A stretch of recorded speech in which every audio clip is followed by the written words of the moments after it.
வணக்கம் ஃப்ரெண்ட்ஸ், விஜி பொட்டிக்கு நாம் இப்போது சாதா ப்ளவுஸு ஸ்டிச்சிங் வீடியோ தான் பார்க்க போகிறோம்.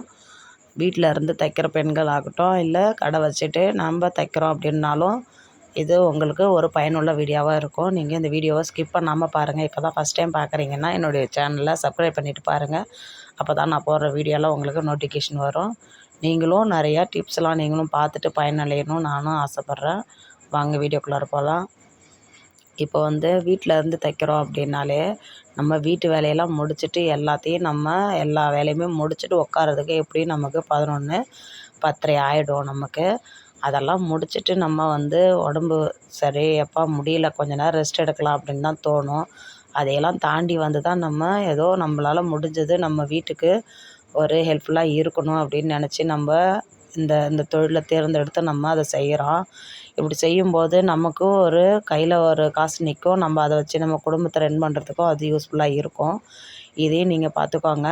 நீங்கள் எனக்கு உடம்பு முடியல அப்படின்னு சொல்லிட்டு என்றைக்குமே சோர்ந்து போயிடவே கூடாது. நமக்கு உடம்பு முடியாமல் தான் இருக்கும். இதில் நான் எப்படி இதை உங்களுக்கு சொல்கிறேன் அப்படின்னா, எனக்குமே அப்படி தான். நான் கொஞ்சம் வேலை கொஞ்சம் ஹெவியாக செஞ்சிட்டாலே எனக்கு வேலை செய்யணும், அடுத்து நம்ம வேலை செய்யணும் அப்படின்லாம் எனக்கு தோணாது. மிஷினில் உட்காரணும் தோணாது. அப்படியேப்பட்ட உடம்பு தான் நான் வச்சுக்கிட்டு நானும் ஒரு 15 வருஷமாக நானும் இந்த தொழிலில் சாதிச்சுட்டு வரேன்னா அதுக்கு நான் ஹார்ட் ஒர்க்கு போடுறதுல மட்டும்தான் இருக்குது. எனக்கு என் உடம்பு அப்படி இருந்தாலுமே என் மனசு இல்லை, நம்ம இப்படி இருக்கக்கூடாது, இருக்கட்டும், வலிமான வலி இருக்கட்டும், நம்ம போயிட்டு தைக்கிற வேலையை பார்ப்போம் அப்படின்னு சொல்லிட்டு வலி இருக்கும்போதே நான் போயிட்டு என்னுடைய வேலையில் உட்கார ஆரம்பிச்சிடுவேன். அதுபோல் நீங்களுமே உட்காந்து தைச்சி ட்ரை பண்ணி பாருங்கள். உங்களுக்குமே அந்த நமக்கான வலி எங்கே இருக்குன்னே தெரியாது. அதுபோல் நமக்கு அது எங்கே தான் போகுது அப்படின்னே நமக்கு தெரியாது. இதை நீங்கள் கடைப்பிடிச்சிங்கன்னா உங்கள் வேலையில் நீங்கள் முன்னேறி போய்கிட்டே இருக்கலாம். இதில் என்னென்னா மறுபடியும் நான் இதை உங்ககிட்ட சொல்ல வர்றது, நம்ம வேலையை நம்ம ஸ்ட்ராங்காக செய்கிறோம் அப்படின்னாலுமே நம்ம வேலையை கரெக்டாக வழிநடத்தி போயிட்டே இருக்கணும். நமக்கு வேலை வந்தாலுமே நமக்கு ஒரு சோம்பேறித்தனம் இருக்க தான் செய்யும். அதை நம்ம பெருசாக எடுத்துக்காமல் நம்ம ஒரு இலக்கை நோக்கி போகணும். அதுலேருந்து நம்ம எப்படி மேலே மேலே வரணும் அப்படின்றது தான் நம்ம யோசிக்கணும். ஏன்னா இப்போது நம்ம இருக்கிற ஸ்டேஜ் எப்படி இருக்குது அப்படின்றதே நம்ம மனசில் வச்சுக்கணும். அதுலேருந்து நம்ம ஒரு ஸ்டெப்பு மேலே வரணும் அப்படின்னு தான் நம்ம எந்த ஒரு தொழில், இந்த தொழிலுன்னு கிடையாது, எந்த ஒரு தொழிலை நீங்கள் சூஸ் பண்ணாலுமே அதுலேருந்து நீங்கள் யோசித்து அதுலேருந்து நீங்கள் ஒரு மனசில் ஒரு ஒரு ஒரு வைராக்கியத்தை வச்சுக்கோங்க. வச்சுக்கிட்டு நீங்கள் என்ன பண்ணணுன்னா, இப்போது இந்த வருஷம் நான் இதை நான் பூர்த்தி பண்ணணும் அப்படின்னு சொல்லிவிட்டு நீங்கள் ஒரு ஒரு அச்சீவ்மெண்ட் இருக்கணும் உங்களுக்கு. அப்படி இருந்தால் தான் உங்களுக்கு அடுத்தடுத்து ஒரு விஷயத்தை நோக்கி உங்களால் ஓட முடியும். நீங்கள் இதை பயன்படுத்தி பாருங்கள். உங்களுக்கே புரியும். அடுத்தடுத்து நம்ம என்ன பண்ணணுன்றது தெரியும். அதேபோல் நம்ம கஸ்டமர்கிட்ட என்றைக்குமே ஒரு முகம் சுளிக்கிற மாதிரி நம்ம நடந்துக்கவே கூடாது. அப்படி இருக்கும்போது தான் நம்மக்கிட்ட கஸ்டமரு நல்லா நிறைய பேர் நம்மக்கிட்ட வருவாங்க. நம்மளுமே கஸ்டமர் நிறைய பேர் பிக்கப் பண்ண முடியும். நமக்கு கஸ்டமர் நிறைய பேர் பிக்கப் பண்ண தான் நம்மளுடைய வருமானமும் கொஞ்சம் அதிகரிக்கும். அதனால் நீங்கள் நம்மளுடைய வீட்டு கஷ்டமோ இல்லை நம்மளோட சூழ்நிலை, நமக்கு உடம்பு எப்படி இருக்குது, இதெல்லாம் நம்ம அவங்கக்கிட்ட காமிச்சியோ உங்கக்கிட்ட முகத்தை சுழிச்சியோ பேசிட்டாலாம் ஒன்றும் வரப்போகிறது கிடையாது. கஷ்டமும் ஒன்றும் சரியாயிடுமா ஆக போகிறது கிடையாது. இல்லை நம்ம அவங்கக்கிட்ட ஒரு கோபமாவோ பேசிட்டாலோ எல்லாமே சரியாயிடுமானோ ஆக போகிறது கிடையாது இல்லையா? அப்போ அதுக்கேற்ற போல் நம்ம என்ன பண்ணிடணும், நமக்குள்ளே இருக்கிற வலியை நம்ம கஸ்டமர்கிட்ட காட்டவே கூடாது. நம்ம எப்பயுமே ஹாப்பியாக இருக்கிற மாதிரி தான் நம்ம கஸ்டமர்கிட்ட காட்டணும். அப்போ தான் அவங்க பரவாயில்ல, இவங்க நல்லா பேசுகிறாங்க, நல்லாவே தைச்சும் கொடுக்குறாங்க. நிறைய பேர்கிட்ட துணி நிறையா வரும். ஆனால் அவங்களால தைச்சி கொடுக்க முடியாது. இதுபோல் விஷயங்களும் நிறைய நடக்க தான் செய்யுது. இது மாதிரி நீங்களும் அது போல் அனுபவிச்சுக்கிறீங்களான்ட்டு எனக்கு நீங்கள் கமெண்ட் பண்ணுங்கள். துணிலாம் நிறையா இருக்கும். ஆனால் தைக்கிறதுக்கு நமக்கு இப்போது எப்படின்னா நம்ம இன்றைக்கி ஒரு 4 பேர்த்துக்கு தைச்சி கொடுக்கணும் அப்படின்னு சொல்லிவிட்டு நம்ம ஒரு ஏமில் வெட்டி வச்சுட்டு தைச்சிட்டு இருப்போம். பார்த்தோம்னா நமக்கே வந்து அது ஒரு நமக்கு ஒரு சோதனை நாளாகவே அன்றைக்கி இருக்கும். என்னன்னா நம்ம இன்றைக்கி இவங்கள்து கொடுத்துடணும் அப்படின்ற மாதிரி நம்ம அதை வெட்டி தைச்சிட்டு இருப்போம். அப்போ திடீர்னு வந்து நம்ம கஸ்டமர் தான் வந்து கோயிலுக்கு போகிறேன், ஒரு கல்யாணத்துக்கு போகிறேன், எனக்கு அந்த ஜாக்கெட் அர்ஜெண்ட்டாக வேணும் அப்படின்னு சொல்லிட்டு எடுத்துன்னு வந்து கொடுத்துருப்பாங்க. அப்போது நம்ம என்ன பண்ண வேண்டியதாக இருக்கும், சரி அர்ஜென்ட்டு நம்மளுடைய கஸ்டமரு, அப்போது அவங்களையும் நம்ம விட்டு விட்டு கொடுக்க முடியாது.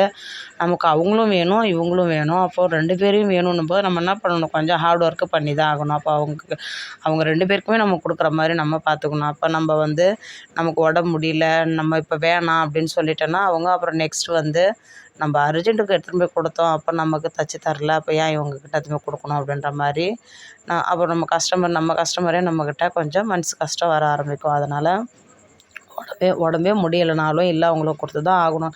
இதெல்லாம் நம்ம கடைப்பிடிச்சிக்கிட்டு அவங்கக்கிட்ட ஹார்ட் ஒர்க் பண்ணி அவங்கக்கிட்ட நல்ல பேர் வாங்கி நம்ம வந்து அவங்கக்கிட்ட நல்ல பேர் வாங்குறதும் ஒரு விஷயம். அடுத்தது நம்மளுமே நம்ம தான் சம்பாதிக்கிறோம். நம்ம சம்பாதிக்க தான் நம்ம ஹார்ட் ஒர்க் பண்ணுறோம். நம்ம வந்து சும்மா ஒன்றும் தைச்சி தரல இல்லையா, காசுக்கு தானே தைச்சி தரோம். அப்போது நமக்கு எப்படி சொல்கிறது, நமக்கு காட்டுள்ள போது தான் தூத்திக்கணும். அதே மாதிரி நமக்கு வயசு இருக்கும்போது தான் நம்ம 10 ரூபா சம்பாதிக்கணும்னு நினைக்க முடியும். நமக்கு வயசு ஆனதுக்கப்புறம் இப்போ நமக்கு ஒரு 60 வயசு 70 வயசு ஆயிடுச்சு அப்படின்னும்போது நமக்கு இதுபோல் கஸ்டமர் இன்னமும் நமக்கு தொடர்ந்து இருக்காங்க அப்படின்னா, நமக்கு அதிகமான கஸ்டமர் நமக்கு இருக்கிறாங்க அப்படின்னா, நம்மளால் இது மாதிரி ஹார்ட் ஒர்க் நம்மளால் பண்ண முடியுமா? முடியாது இல்லையா? அப்போது நமக்கு இப்போது நம்மளால் என்ன பண்ண முடியும்? நம்மளுடைய ஏஜுக்கு நம்மளால் பண்ண முடியறத தான் நம்ம பண்ணுறோம் இல்லையா? அப்போ அதெல்லாம் யோசித்து தான் நம்ம செய்யணும். இன்றைக்கி வந்து நமக்கு உடம்பு முடியலன்னு இப்போவே நம்ம உடம்ப நம்ம சோம்பேறித்தனமாக வந்து உடம்ப கொஞ்சம் லேசியாக நம்ம போட்டுட்டோம் அப்படின்னாலே, அப்போது நமக்கு வந்து வர காலத்தில் நமக்கு தான் ரொம்ப உடம்பு வந்து தொந்தரவு கொடுக்க ஆரம்பிக்கும். அதனால் இப்பயிலேருந்தே நீங்கள் நம்ம உடம்ப ஆக்டிவாக எப்படி வச்சுருக்கணுன்றத பார்த்துக்கோங்க. இதெல்லாம் நீங்கள் கடைப்பிடிச்சிட்டு வந்தால் தான் நம்ம வேலையிலேருந்து இன்னமும் நம்ம வளர்ந்து வளர்ந்து போய்க்கிட்டே இருக்க முடியும். இல்லை நமக்கு முடியிற காலம் வரைக்கும் நம்ம இப்படி பண்ணுவோம், நமக்கு முடியலையா, அப்போ நம்ம ஸ்மார்ட்டாக என்ன பண்ணணும், யோசிக்கணும். என்ன பண்ணணும், ஆள் போட்டு தைக்க ஆரம்பிச்சிடலாம். நம்ம கட்டிங் போட்டு கொடுத்துட்டனாலே அவங்க ஆள் போட்டு நம்ம தைச்சிக்கலாம். அதெல்லாம் நம்ம பிளான் பண்ணி நம்ம பண்ணிக்கலாம். அது பெரிய விஷயமே கிடையாது. அதே போல் வீட்டில் இருந்து தைக்கிறீங்க அப்படின்னா, நீங்கள் எப்பயுமே நிறைய விஷயத்த நீங்கள் கடைப்பிடிக்கணும். வீட்டில் இருக்கும்போது வீட்டு வேலையெல்லாம் முடிச்சுட்டு நம்ம உட்காந்து தைக்கிறோம், தைச்சிட்டு நமக்கு கொஞ்சம் ரெஸ்ட் எடுக்கலாம் அப்படின்னு தோணும்போது ரெஸ்ட் எடுக்க தோணவே கூடாது. உங்களுக்கு எப்பயுமே வந்து அந்த மாதிரி ஒரு மைண்ட் செட் வந்து உங்களுக்கு வந்துடுச்சுனாலே அது வந்து நம்மள ரொம்ப சோம்பேறித்தனமாக ஆக்கிடும். அதனால் எப்பயுமே நீங்கள் அதுபோல் மனசை வந்து நம்ம வந்து கொஞ்சம் ரெஸ்ட் எடுத்துகிட்டு உட்காந்து தைக்கலாம் அப்படின்னு சொல்லிட்டு எப்பயுமே அது போல் இருக்கவே இருக்காதீங்க. நான்லாம் அப்படி தான், எனக்கெலாம் வந்து கண்டினியூஸாக அன்றைக்கி ஃபுல் டே, ஒரு நாள் ஃபுல் டே அப்படியே தான் உட்காந்து தைப்பேன். சாப்பிட்றோமா, சாப்பிட்டுட்டு ரெஸ்ட் ரூம் போயிட்டு வந்து மறுபடியும் உட்காந்து தைச்சிருவேன். அப்படி தான் நமக்குலாம் ரெஸ்ட்டுன்றதே நமக்கு செட் ஆகாது. ஏன்னா நான் கொஞ்சம் சோம்பேறித்தனமாக எனக்கு இன்றைக்கி வேண்டாம், கொஞ்ச நேரம் ரெஸ்ட் எடுத்துட்டு வந்து தைக்கலாம் அப்படின்னு சொல்லிவிட்டு நான் கொஞ்சம் அப்படி சாஞ்சிட்டாலே அன்றைக்கி ஒர்க்கு கெட்டு போச்சுன்னு நினச்சிக்க வேண்டியது தான். அதனால அது மாதிரி நான் என்றைக்குமே இருக்கவே மாட்டேன். அதனால தான் நான் சொல்கிறது, நான் என்ன வந்து எதை ஃபாலோ பண்ணுறேனோ அதை தான் உங்களுக்கு நான் சொல்லிகிட்டு இருக்கிறேன். நீங்களும் இது போல் ஃபாலோ பண்ணுங்கள். அப்போ தான் நம்ம வேலையை நம்ம சுறுசுறுப்பாக அன்றைய நாளை வந்து நம்மளால் முழுமையாக நம்ம நினச்சத தைச்சி எல்லாத்தையுமே யார் எந்தெந்த கஸ்டமருக்கு நம்ம இன்றைக்கி கொடுக்கணுன்னு நினைக்கிறோமோ அந்த கஸ்டமருக்கெலாம் நம்மளால் கொடுக்க முடியும். நீங்கள் இது போல் ட்ரை பண்ணி பாருங்கள்.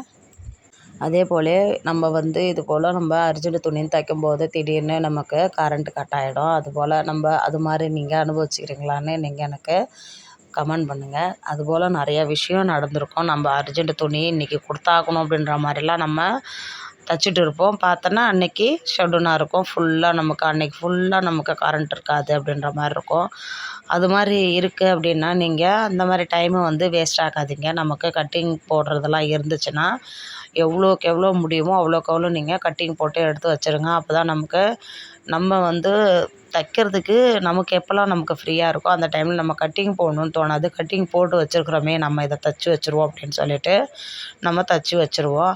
அதே போல் நம்ம கஸ்டமர்கிட்ட துணி முடிஞ்சிடுச்சுனாலே ஃபஸ்ட்டு கஸ்டமருக்கு ஃபோன் போட்டு துணி முடிஞ்சிடுச்சு வந்து வாங்கின்னு போயிடுங்க அப்படின்னு சொல்லிவிடுங்க.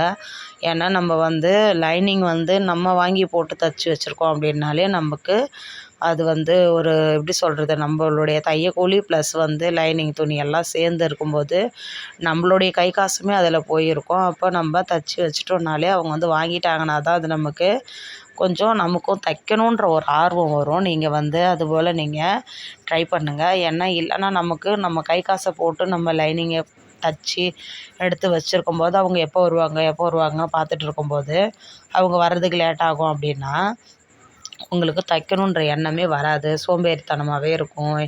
எங்கே தச்ச துணியே வாங்கிட்டு போக மாட்றாங்க, அப்படியே நம்ம தைக்கணும் அப்படின்ற மாதிரி நமக்கு மைண்ட் செட் வர ஆரம்பிச்சிடும். அதனால் எப்பயுமே நீங்கள் இதுபோல் நீங்கள் சொல்லிவிடுங்க. அதே மாதிரி நீங்கள் துணி வந்து கஸ்டமர் எடுத்துன்னு வந்து கொடுக்கும்போதே நீங்கள் உங்களுக்கு தெரியும் இன்றைக்கி வந்து நம்ம யாருக்கு கொடுக்கணும், நாளைக்கு யாருக்கு கொடுக்கணும், இன்னும் இந்த ஒரு வாரத்துக்கு நம்ம யார் யாருக்கு சொல்லியிருக்கிறோம். இல்லை அவங்கக்கிட்ட சொன்ன டைமுக்கு நமக்கு இப்போது வந்து நம்ம வந்து நாளைக்கு ஒருத்தவங்களுக்கு சொல்லியிருக்கோம் அப்படின்னா, நாளைக்கு எத்தனை பேருக்கு சொல்லியிருக்கிறோம், எத்தனை ப்ளவுஸ் சொல்லியிருக்கோம் அப்படின்றத நீங்கள் ஞாபகம் உங்களுக்கு தெரியும் இல்லையா? ஞாபகம் வச்சுக்கோங்க. அதுக்கேற்ற மாதிரி இப்போ ஒருத்தவங்க துணி எடுத்துன்னு வந்து கொடுக்குறாங்கனாலே அவங்கக்கிட்ட நீங்கள் டைம் சொல்லிவிடுங்க. எனக்கு இந்த வாரத்துக்குள்ளார நீங்கள் வந்து இந்த துணியை வாங்கிடுங்க, நான் முடிச்சுட்டு கால் பண்ணுறேன், வந்து வாங்கிடுங்க அப்படின்னு சொல்லிவிடுங்க. உங்களுக்கு தெரியலையே இந்த கஸ்டமர்கிட்ட வந்து இவங்க காசு நமக்கு சரியாக கொடுப்பாங்க அப்படின்ட்டு, இல்லை இந்த கஸ்டமர் வந்து காசு சரியாக கொடுக்க மாட்டாங்க அப்படின்னு உங்களுக்கு தெரியும். அப்போ அதுக்கேற்ற மாதிரி நீங்கள் என்ன பண்ணணுன்னா, சரியாக வர கஸ்டமர்கிட்ட நீங்கள் எவ்வளோ ரேட்டுன்னு இப்போ சொல்லணும்னு அவசியம் கிடையாது. சரியாக வராது அப்படின்னு உங்களுக்கு தெரியும் பார்த்தீங்களா, அந்த கஸ்டமர்கிட்ட மட்டும் கொஞ்சம் வெயிட் பண்ணுங்கன்னு சொல்லிவிட்டு நோட்டில் என்ன ஏதுன்னு சொல்லிவிட்டு டீட்டெயிலாக எழுதிடுங்க. சாதா ப்ளவுஸ் கொடுத்துருந்தாங்கன்னா சாதா ப்ளவுஸு, லைனிங் ப்ளவுஸ் கொடுத்துருந்தாங்கன்னா லைனிங் ப்ளவுஸு, புடவ ஓரடிக்கிறது, இதுபோல் என்னென்ன கொடுத்துருந்தாங்களோ அது எல்லாத்தையுமே எழுதி எவ்வளோ ஆகுன்றதை அப்போவே அவங்கக்கிட்ட சொல்லி அனுப்பிச்சிடுங்க. இது உங்களுடைய காசு இவ்வளோ ஆகுது, நான் முடித்த உடனே உங்களுக்கு ஃபோன் அடிக்கிறேன், நீங்கள் அப்போ வந்து வாங்கிக்கோங்க அப்படின்னு அவங்கக்கிட்ட அப்போவே சொல்லி அனுப்பிச்சிடுங்க. இல்லைன்னா அவங்க என்ன பண்ணிவிடுவாங்க, அவங்க வந்து நமக்கு பேலன்ஸ் வச்சுட்டு போகிற மாதிரி தான் அவங்க மைண்ட் செட்டில் வருவாங்க. அது மட்டும் என்றைக்குமே நீங்கள் பழக்கப்படுத்திக்காதீங்க. ஏன்னா ஒரு வாட்டி நம்ம அந்த பழக்கம் அவங்கக்கிட்ட காமிச்சிட்டோன்னா நெக்ஸ்ட் டைம் அவங்க அதே பழக்கத்துக்கு தான் வருவாங்க. அதனால் இது மாதிரி கஸ்டமர்லாம் உங்களுக்கு இருக்கிறாங்க அப்படின்னா நீங்கள் இது மாதிரி நீங்கள் செஞ்சு ட்ரை பண்ணி பாருங்கள். ஏன்னா எனக்கு இருக்காங்க அதுபோல் நிறைய கஸ்டமரு இருக்க தான் செய்கிறாங்க. அதே போல் நீங்கள் என்ன பண்ணணும்னா மிஷின் வந்து எப்பயுமே நீங்கள் கண்ட்ரோலாக வச்சுக்கோங்க. மிஷின் வந்து நமக்கு எப்பயுமே கண்ட்ரோலாக இருக்கணும், நல்லபடியாக இருக்கணும். அப்போ நம்ம அதுக்கு என்ன பண்ணணும் அப்படின்னா, நம்ம எப்பயுமே காலையில் தைக்க உட்கார்றதுக்கு முன்னாடி ஒரு சிலர் என்ன பண்ணுறாங்கன்னா, அப்படி நான் பார்த்துருக்குறேன், நம்மளுடைய கஸ்டமர்ஸ்லேயே நிறைய பேர் வந்து சொல்லுவாங்க, இது போலலாம் நான் வந்து ஆரம்பத்தில் நான் தைக்கும்போது இப்படி தான் பண்ணியிருந்தேன் அப்படின்லாம் சொல்லுவாங்க. அவங்க என்ன சொல்லியிருந்தாங்க அப்படின்னா, நம்ம இப்போது இன்றைக்கி தச்சு முடிச்சிட்டோம் அப்படின்னா நம்ம எந்திரிக்க போகிறதுக்கு முன்னாடி மிஷின் ஃபுல்லாக ஆயில் விட்டுட்டு எல்லாத்தையுமே ஃபுல்லாக மிஷினில் ஆயில் விட்டுட்டு கேஸை எடுத்து நான் ஆயிலுக்குள்ளார போட்டு விட்டுடுவேன். காலையில் வந்து தைக்கும்போது ரொம்ப ஸ்மூத்தாக தைக்கும் அப்படின்னு சொல்லியிருக்காங்க. அது மாதிரி நீங்கள் அதுபோல் நீங்கள் ட்ரை பண்ணி பாருங்கள். அதாவது பெடல் மிஷினாக அப்படி இருந்துச்சுன்னா பெடல் மிஷினு, அப்புறம் வந்து அந்த இன்னொரு மிஷின் மோட்ரு செட் பண்ணி தைப்போம் இல்லையா, அது மாதிரி மிஷினாக இருந்தாலும் சரி தான், அது மாதிரி ட்ரை பண்ணுங்கள். இப்போது வந்து நான் இப்போ தைக்கிறேன் பார்த்தீங்களா ஜாக் மிஷின், இது மாதிரி மிஷின்லாம் நீங்கள் வச்சுருக்கீங்க அப்படின்னா நீங்கள் வந்து என்ன பண்ணணுன்னா, நம்ம அந்த தைக்கிறோம் பார்த்தீங்களா ஊசி அந்த மாரி இருக்குது பார்த்தீங்களா, அந்த இடத்துல மட்டும் வந்து ஆயில் வந்து நீங்கள் விட்டுட்டு எப்போ விடணும் அப்படின்னா, நம்ம தைக்க உட்கார்றோம் பார்த்தீங்களா, உட்காரும்போது நம்ம விட்டுட்டு என்ன பண்ணணும், கொஞ்சம் நேரம் நூல்லாம் போடாமல் மேலே தூக்கி விட்டுட்டு கொஞ்சம் நேரம் ஆயில் விட்டுட்டு கொஞ்சம் ஃபாஸ்ட்டாக வச்சு சும்மா தைங்க. தைச்சிட்டு அதுக்கப்புறமா நீங்கள் என்ன பண்ணுறீங்க, மேலே இருந்த எண்ணெயை மட்டும் துடைச்சிட்டு நீங்கள் அப்புறம் தைக்க ஆரம்பிங்க. மிஷின் ரொம்ப ஸ்மூத்தாக இருக்கும். பெடல் மிஷின்னா அதுபோல் ட்ரை பண்ணுங்கள். ஏன்னா வந்து நம்ம நினச்ச நேரத்துக்கு நம்ம ஒரு அர்ஜென்ட் ப்ளவுஸே வருதுன்னாலுமே நம்ம தைக்கிறதுக்கு நாம் ரெடியாக இருந்தாலும் நம்ம மிஷினும் நமக்கு ரெடியாக இருக்கணும் இல்லையா? அப்போ நம்ம மிஷினை எப்பயுமே நம்ம கரெக்டாக வந்து வச்சுக்கணும். அதுதான் நமக்கும் ரொம்ப ரொம்ப முக்கியமான விஷயம். இப்போ வந்து வீட்டில் தைக்கிறவங்கள பற்றி நம்ம சொல்லியாச்சு. இப்போ வந்து கடை வச்சுருக்காங்க அப்படின்னா, கடை வச்சுருக்கிறவங்களுக்கு மெயினாக வந்து நான் கடை வச்சுருக்கும்போது இதெல்லாம் நான் வந்து அனுபவித்தேன். இதெல்லாம் வந்து நான் செஞ்சதுனால எனக்கு வந்த வலிகள் தான் இதெல்லாம். அதனால் உங்களுக்கு நான் இதை ஷேர் பண்ணிக்கிறேன், வேறு ஒன்றும் கிடையாது. இப்போது கடை வச்சுருக்கிறீங்க அப்படின்னா நீங்கள் என்ன பண்ணுவீங்க, காலையிலேயே வந்து நான் பண்ணது தான் இது, அதனால தான் உங்ககிட்ட சொல்கிறேன். நான் வந்து கொஞ்ச நாள் வந்து வீட்டில் போயிட்டு கொஞ்சம் தூரம் தான் எனக்கு கடைக்கும் வீட்டுக்குமே கொஞ்சம் தூரம் தான், ஒரு நடந்து போனால் ஒரு 10 நிமிஷத்தில் போயிடலாம். வண்டியில் போனால் 5 நிமிஷத்துக்குள்ளாரே போயிடலாம். ஒரு கொஞ்சம் தூரம் தான். அப்போது பக்கத்துலேயே தான் கடைன்றதுனால என்ன பண்ணிட்டேன், கொஞ்ச நாள் ஸ்டார்டிங்கில் வீட்டில் போயிட்டு சாப்பிட்டுட்டு வருவேன். வீட்டில் போயிட்டு சாப்பிட்டுட்டு வந்துட்டு அதுக்கப்புறம் வந்து கடையை திறப்பேன்.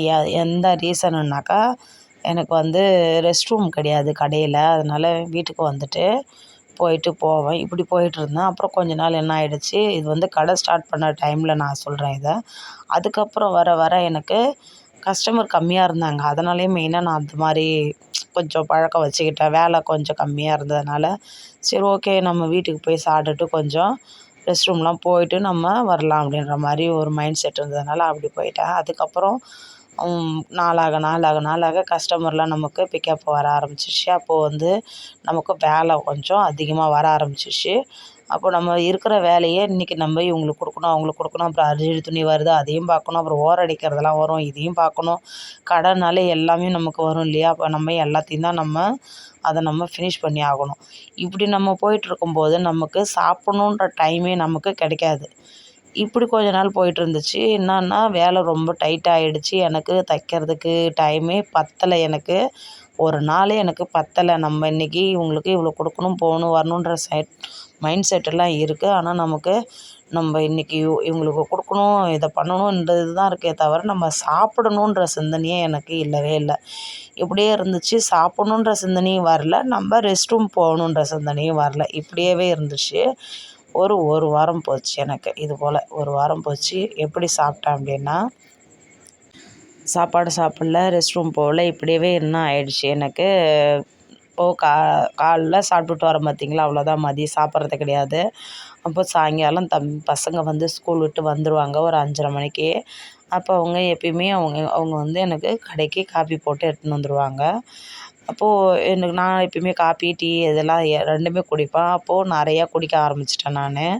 இப்படி இருக்கும்போது என்ன பண்ணிட்டேன், இந்த ஒரு வாரம் அப்படி போயிடுச்சு. என்ன பண்ணிட்டேன், தம்பிங்களை போய் பக்கத்து கடையில் போயிட்டு டீ கடையில் போய் பஜ்ஜி இந்த மாதிரி போண்டா அது மாதிரி வாங்கி வர சொல்லிவிட்டு பஜ்ஜி போண்டாவை சாப்பிட்டுட்டு டீயை குடிச்சிடுவேன். இதான் எனக்கு அந்த டைம் தான் எனக்கு அதான் லன்ச்சு. எனக்கு மதியம் லன்ச்சு அப்படி தான் நினச்சிக்கோங்களேன். ஒரு 5:30 மணிக்கு மேலே தான் இந்த கதையை நான் சொல்கிறேன். அப்போது அவன் டீலாம் போட்டாந்து கொடுத்துட்டு எனக்கு இதெல்லாம் வாங்கியாந்து கொடுக்கறதுக்கு எனக்கு ஒரு 6, 6:30 ஆகிடும். இப்படியே நான் அதை சாப்பிட்டுட்டு வந்தேன்னா நைட்டுக்கு வந்து ஒரு 10, 10:30க்கு வீட்டில் வந்து நம்ம சாப்பிட்ற மாதிரி இருக்கும். அப்போ அவ்வளோதான். அப்போ ஒரு நாளைக்கு நான் 2 வேளை தான் சாப்பிட்ற மாதிரி இருந்துச்சு.